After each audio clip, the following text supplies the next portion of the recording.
नमस्कार, निजेटी में आपका स्वागत है और मैं हूं आपके साथ जुबैर मलिक। आप देख रहे हैं अपना एक खास शो जनता की आवाज।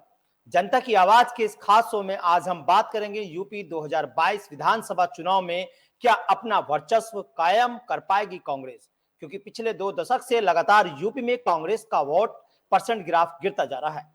तो वहीं हाल ही में आए सर्वे ने कांग्रेस के लिए चिंता बढ़ा दी है। हाल ही में एक निजी चैनल ने के माध्यम से सर्वे किया गया जिसमें दावा किया गया है कि इस बार कांग्रेस को 3 से 7 सीटें मिलेगी। यदि वोट परसेंट की बात करें तो 5 से 6% वोट इस बार कांग्रेस को मिलता नजर आ रहा है। आज 2022 के चुनावी माहौल पर ही हम चर्चा करेंगे, जिस पर बातचीत करने के लिए हमारे साथ कुछ मेहमान भी जुड़ गए हैं। लेकिन उससे पहले देखिए आप हमारी एक खास रिपोर्ट।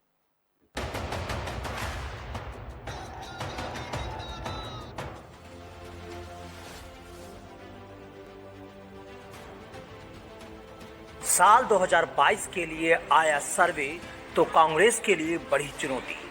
मिशन 2022 को लेकर कांग्रेस की बेचैनी बढ़ती जा रही है, क्योंकि हाल ही में आए सर्वे बताते हैं कि कांग्रेस को तकरीबन 3 से 7 सीटें मिल रही है। हालांकि ये सर्वे महज एक अनुमान है, लेकिन कांग्रेसी खेमे में अभी से खलबली मच गई है। इस सर्वे के बाद से अन्य सियासी खेमों में भी चिंता की लकीरें साफ तौर पर देखी जा सकती है। आइए आपको समझाते हैं यूपी विधानसभा सीटों का खेल।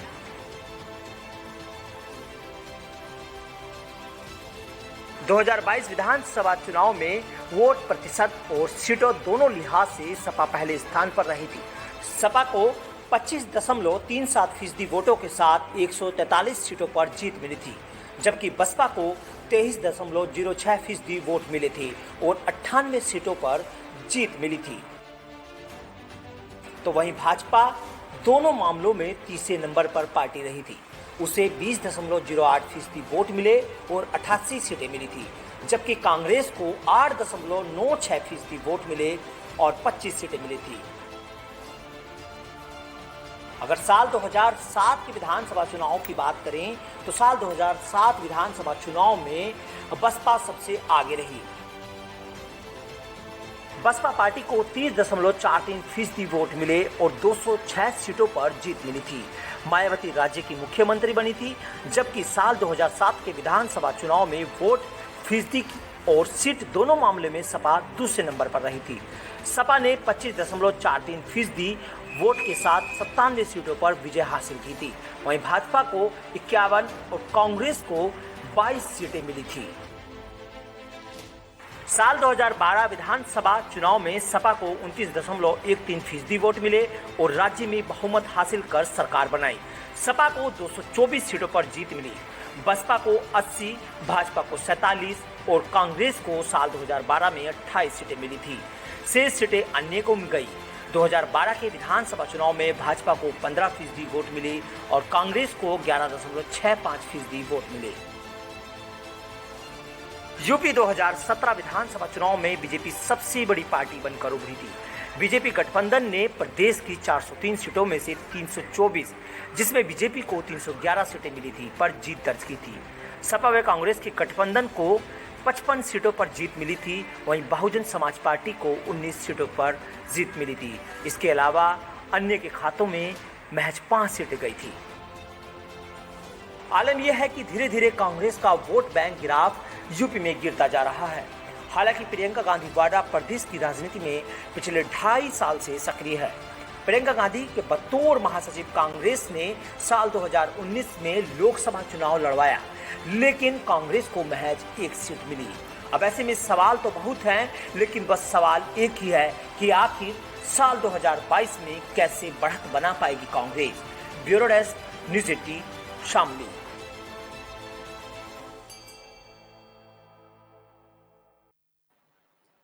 तो हाल ही में आए सर्वे ने सभी सियासी दलों की नींद उड़ा दी है और सभी के बीच एक खलबली का माहौल बना दिया है। और इस खास चर्चा में हमारे साथ एक पैनल भी मौजूद है। आइए आपको उन्हीं से तारुफ करा देते हैं। हमारे साथ मौजूद है डॉक्टर मनीष राय, प्रवक्ता हैं भारतीय जनता पार्टी के। हमारे साथ मौजूद है नीलाभ भार्गव, जो कि समाजवादी के प्रवक्ता हैं। हमारे साथ मौजूद है विनय शुक्ला जी, जो कि कांग्रेस के प्रवक्ता हैं। आप सभी का बहुत बहुत स्वागत है। 98 तो सबसे पहले यहाँ पर सवाल रहेगा कांग्रेस के जो विनय शुक्ला जी है, आप इसे, क्योंकि इस बार सबसे कम सीटें इस सर्वे में आप ही को बताई जा रही है, लेकिन ये सर्वे महज एक अनुमान है। अभी इसको हम पक्का नहीं कह सकते, क्योंकि ये तो 2022 ही तय करेगा कि सीट किसको मिलेगी। तो सर 3 से 7 सीटें आपको मिल रही है, क्या इस सर्वे ने आपकी नींद उड़ा दी है क्या? नहीं, बिल्कुल भी नहीं जुबेर, तो आपका आंकड़ा है, अपने अपने तरीके से कराया जाता है। जी सर, थोड़ा आप लाउडली बोलिए और सीधे होकर बैठ जाइए, थोड़ा लाउडली बोलिए विनय जी। जी, मैं आपको बता दूं जी कि उत्तर प्रदेश में जो स्थिति हमारी अच्छी बनी हुई है, उसका हम्म। बहुत बड़ा कारण है कि प्रियंका गांधी पिछले 5 वर्षों से तो सर ये लगातार। बेचैनी कैसी है फिर? ये बेचैनी कैसी है? देखिए, यहां से इसकी आग यूपी से चलकर दिल्ली और दिल्ली से छत्तीसगढ़ तक पहुंच गई, यानी कि छत्तीसगढ़ के जो माननीय मुख्यमंत्री जी हैं, उन्हें हटाकर यूपी का प्रभारी बनाने का रास्ता बनाया जा रहा था। ये सच है, लेकिन ऐसा हो नहीं पाया। बीच में गेम खेल दिया किसी ने। नहीं, देखिए, मैं तो विनय जी बात रखिए। मैं तो उस समीकरण में एकदम साक्षात गवाह हूं। मैं भी दिल्ली गया था। देखिए, छत्तीसगढ़ की जो राजनीति है वो भारतीय जनता पार्टी को द्वारा बरगलाया गया है। देखिए, बिल्कुल सुरक्षित है। हाँ, यहाँ पर बैठे हैं भारतीय जनता पार्टी के प्रवक्ता, आपको जवाब जरूर देंगे, आप सोच समझ के बोलिए। जी को नमस्ते करने को भी हमारे साथी है जी। देखिए, सवाल ये होता है, पार्टी अपनी जी है, कभी आप सर आपकी आवाज बहुत कट कट के आ रही है, आपका नेट स्लो है क्या? नहीं, जो राजनीति है सबका जी, और जो सम्मान होता है वो भी आया लगाया जाता है और अच्छे परसेंट लेके आए।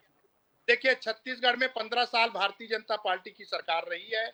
उसमें उस समय जब वो 1% होती थी, लेकिन जब 2018 की बारी आई, सा आ गया, 70 सीट लेकर में हमने सरकार बनाया। उत्तर प्रदेश की बात करें तो उत्तर प्रदेश में सेम कंडीशन हो रही है। हमने प्रयास कर रहे हैं। देखो, मेहनत करना सबका अधिकार है। आदरणीय प्रियंका गांधी लगातार उत्तर प्रदेश की दौरा कर रहे हैं। वहां उनकी मन कई चीजें निकलने के बाद पता चलता है। उत्तर प्रदेश में जो कांग्रेस की स्थिति है बहुत अच्छी है। देखिए, किसान का जो है, जैसे कि अभी हमारे जो किसान साथी हैं 100 सीटों में प्रभावित करने वाले हैं, 100 सीट। उनका समर्थन, तो किसानों के कंधे पर बैठकर आप जाएंगे अब सीधे। देखिए, छत्तीसगढ़ में अगर सरकार किसानों की वजह से आई, आज छत्तीसगढ़ में किसानों को समर्थन मूल्य देते हैं, जैसे कि भारतीय जनता पार्टी 1850 समर्थन मूल्य दे रही। चलिए, आप मुद्दे से हट रहे हैं, फिर आपके पास आएंगे। डॉक्टर मनीष जी के पास चलते हैं। 6.5 पहले नीलाभ जी से बात करेंगे, नीलाभ जी से बात करेंगे, उसके बाद डॉक्टर मनीष जी के पास चलेंगे। नीलाभ जी भी हमारे साथ समाजवादी पार्टी के प्रवक्ता यहाँ पर जुड़ गए हैं। नीलाभ जी, प्रसपा के राष्ट्रीय अध्यक्ष और सपा मुखिया मुलायम सिंह यादव के भाई इस सर्वे पर कह रहे हैं कि जनता इस पर ध्यान ना दे और बाकी के सर्वे आने हैं। अगर जनता आपके साथ माहौल बना रही है तो फिर ये बेचैनी क्यों? आखिर क्या वजह है इस बेचैनी की? देखिए, बेचैनी की कोई बात नहीं है। और यादव जी कह रहे हैं कि इस सर्वे पर ध्यान मत दे जनता, तो बिल्कुल सही बात है। ये सर्वे के आंकड़ों से चुनाव नहीं होता है। चुनाव जनता के अंदर की, जनता की पीड़ा के जो है वो डिसाइड करेगी कि कौन सी पार्टी चुनाव में आएगी, कौन सी विपक्ष रहेगी, कौन सी सत्ता में आएगी। ये आंकड़े तो रोज बनते हैं, रोज बिगड़ते हैं, रोज लोगों के माहौल चेंज होते हैं। आज कोई मुद्दा अगर किसानों का चल रहा है, कल कोई और मुद्दा हो सकता है। तो ये रुझान चर्चा के शुरू में कह चुका हूं, महज ये एक आंकड़े हैं, ये कोई आंकड़े हैं। और आज का जो रुझान है, आज जो जनता का रुझान है वो पूरी तरीके से समाजवादी पार्टी के साथ है। लोग भाजपा से बिल्कुल तृप्त हो चुके हैं और भाजपा के कार्यकर्ता और जो है और नेता अब जब गांव शहरों में जाएंगे तो उनको अपनी औकात और अपनी हैसियत पता लगेगी कि इस बार उनके साथ क्या होने वाला है। जनता इतनी परेशान है कि वो अब इनका खुद जो है जवाब जो है सड़कों पे भी देगी और वोट बैंक में भी देगी। अच्छा नीलाभ जी, मैं आपको एक बात बताता हूं, आपके थोड़ा दृष्टि से ध्यान दिलाने के लिए। जब 2017 में सर्वे आए थे ना, तो उस समय अखिलेश जी का जो जनता के बीच रुझान था वो 22 से 23% आ रहा था, जो वोट परसेंट टिका था। मतलब सपा को इतने वोट मिलने वाले हैं, इतने लोग पसंद करते थे अखिलेश जी को, लेकिन इस बार वो 30 पे पहुंच गया। आपका वोट परसेंट हालांकि बढ़ा, ये बड़ी खुशी की बात है। चलिए सीधे चलते हैं, भारतीय जनता पार्टी के प्रवक्ता यहाँ पर मनीष राय हमारे साथ है। ये आपके लिए खुशी की बात है कि आपका वोट परसेंटेज बढ़ता नजर आ रहा है? मुस्कुरा दीजिए। चलिए ठीक है, चलते हैं सीधे मनीष जी के पास। मनीष जी, जब जनता आपके किए गए कामों से इतनी खुश है, तो फिर इस बार के सर्वे में आपका वोट परसेंटेज क्यों घटा और आपकी सीटें क्यों कम दिखाई दे रही, क्या वजह है सर ऐसी? क्योंकि सर्वे एक है और हालात अलग है। बिल्कुल बिल्कुल जुबेर जी, देखिए नीलाभ जी ने एक बात कही कि आंकड़े आते जाते और बदलते रहते हैं, लेकिन आपको बता दूं, वोटर वोट देने के पहले 6 महीने पहले ही मन बना चुका होता है किसको वोट देना है, किसको वोट नहीं देना है, और वही ये सर्वे भी बता रहा है। लेकिन अब आपको बता दूं, पिछले बार से हमारे सर्वे के हिसाब से लगभग 0.4% वोट परसेंटेज बढ़ रहा है। सीट जरूर कम आ रही है, हमारी 324 से आज अनुमानतः 267 दिखा रहा है सर्वे में।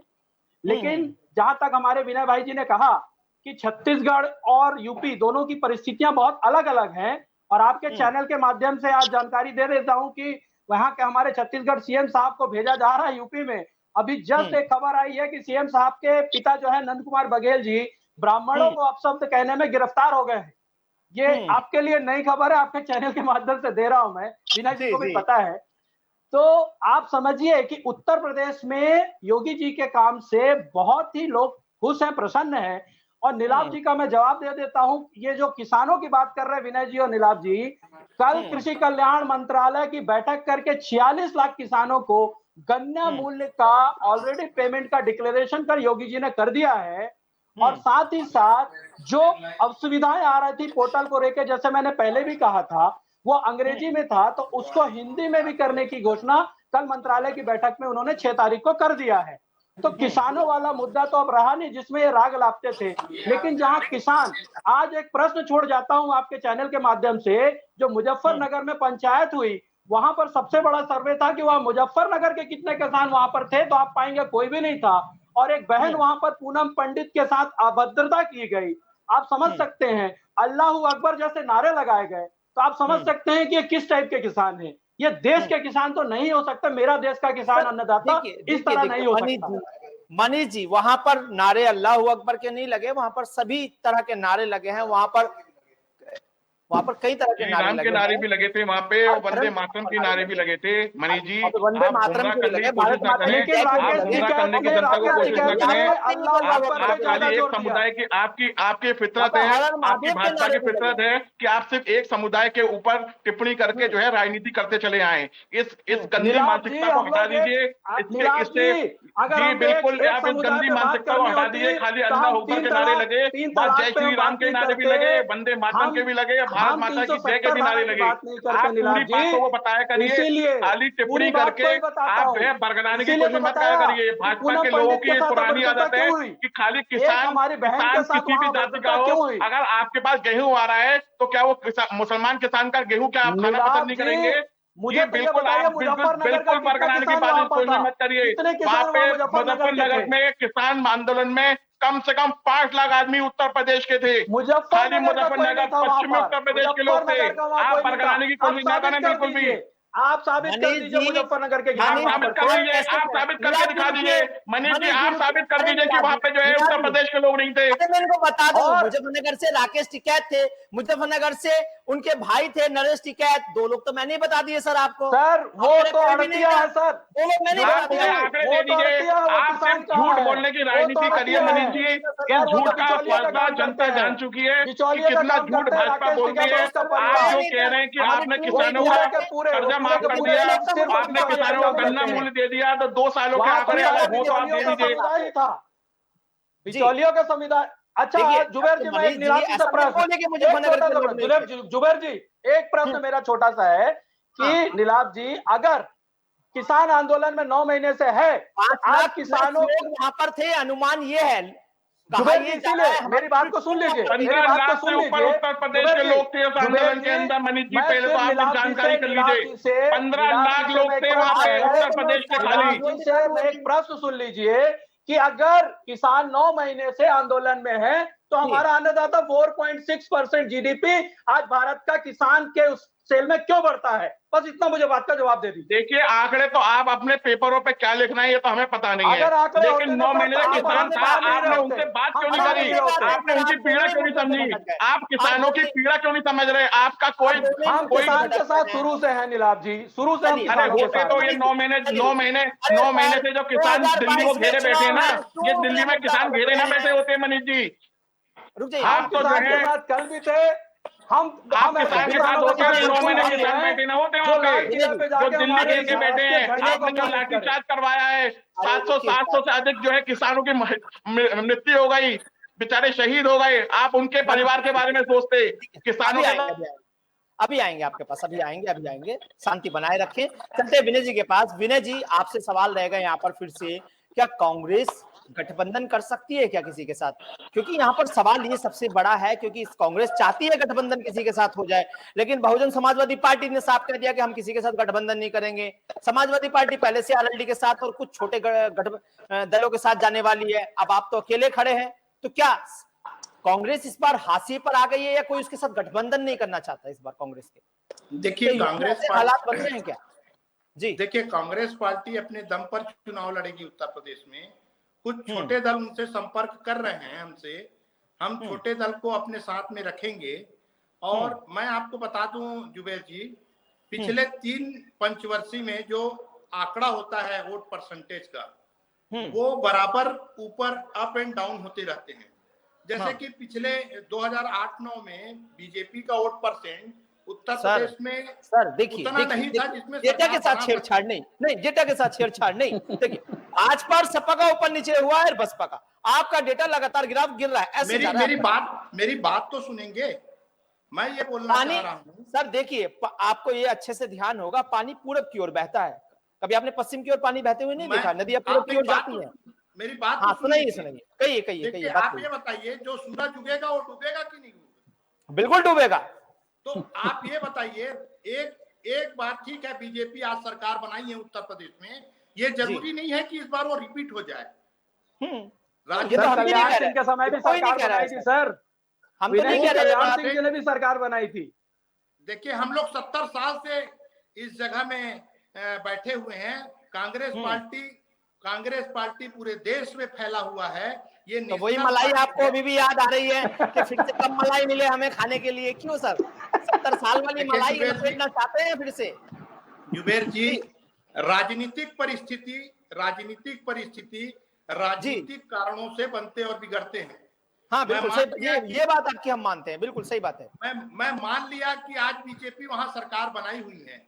पिछले 15 साल से छत्तीसगढ़ में भी ये कंडीशन था, लेकिन वहां उनका भ्रम टूटा। आज महज 14 सीट में रह गए हैं वो।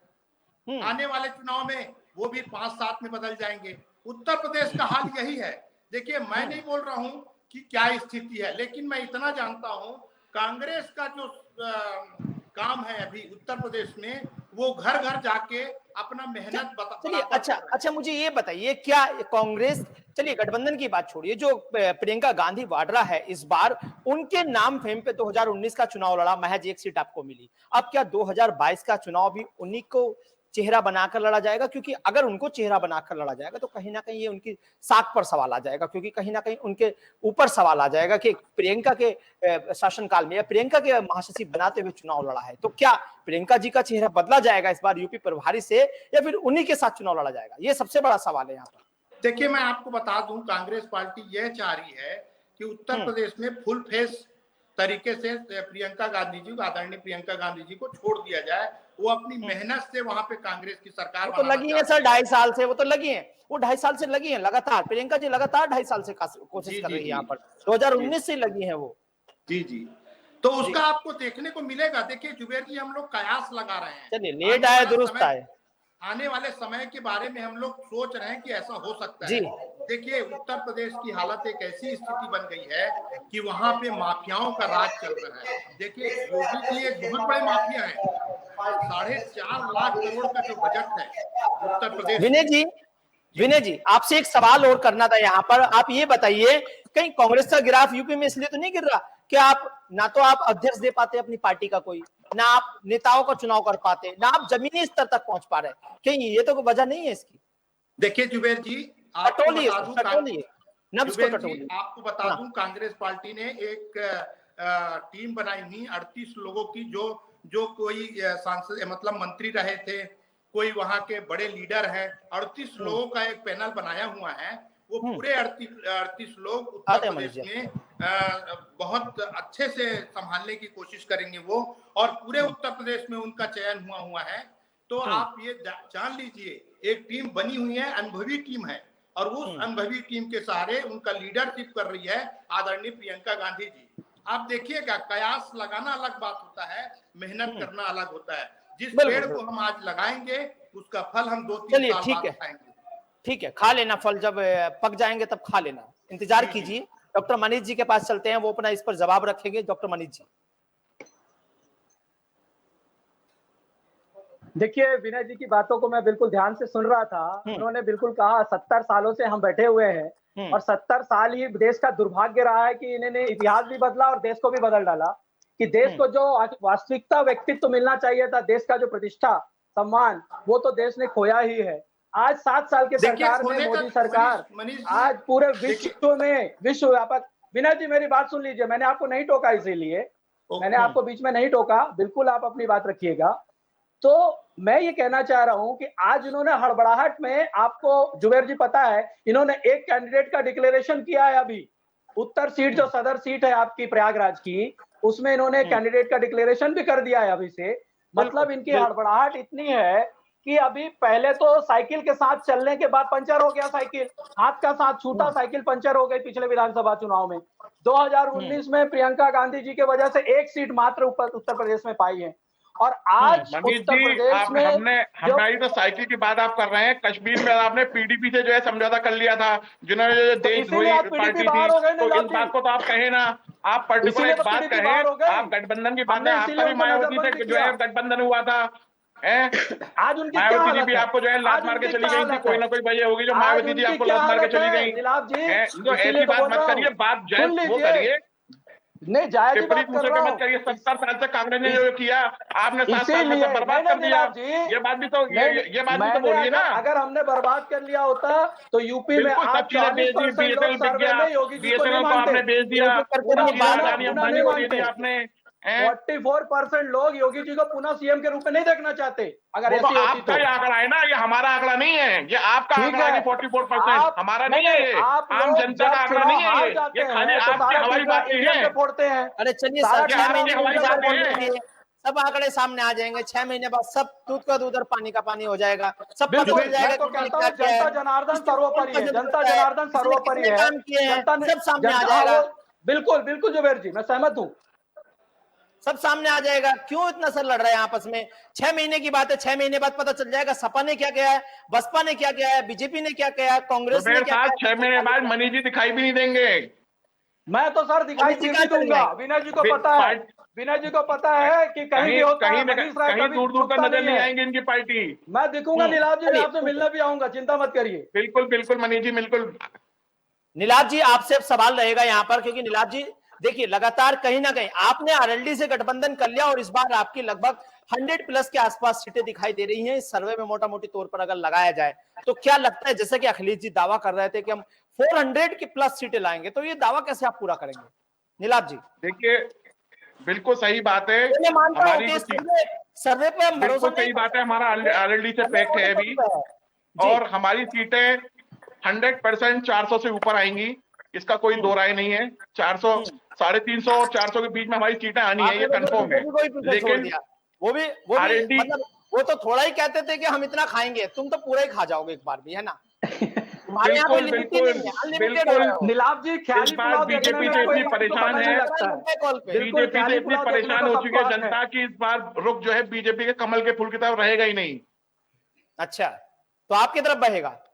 बिल्कुल साइकिल के साथ रहेगा। आप पेट्रोल इतना महंगा हो गया तो लोगों को साइकिल पे चलना पड़ेगा। बिल्कुल साइकिल की तरफ रहेगा, बिल्कुल साइकिल पे चलेंगी जनता, उस साइकिल में हवा नहीं रहेगी। अपना पंचर तो जुड़वाइए, वो कह रहे हैं कि पंचर सब जुड़े हुए, चिंता मत करिए, आम जनता साइकिल के साथ है और साइकिल को ही वोट देगी इस बार। चलिए साइकिल को वोट देगी, ठीक है। जल्दी से विनय शुक्ला जी के पास चलते हैं क्योंकि जाने का वक्त भी हो गया। विनय जी जल्दी से इस बात का जवाब दे दीजिए, किन रणनीति के साथ आप आगे चुनाव लड़ना चाहेंगे आगे? देखिए हमारी, आप जल्दी से 30 सेकंड में जवाब पूरा कीजिए अपना।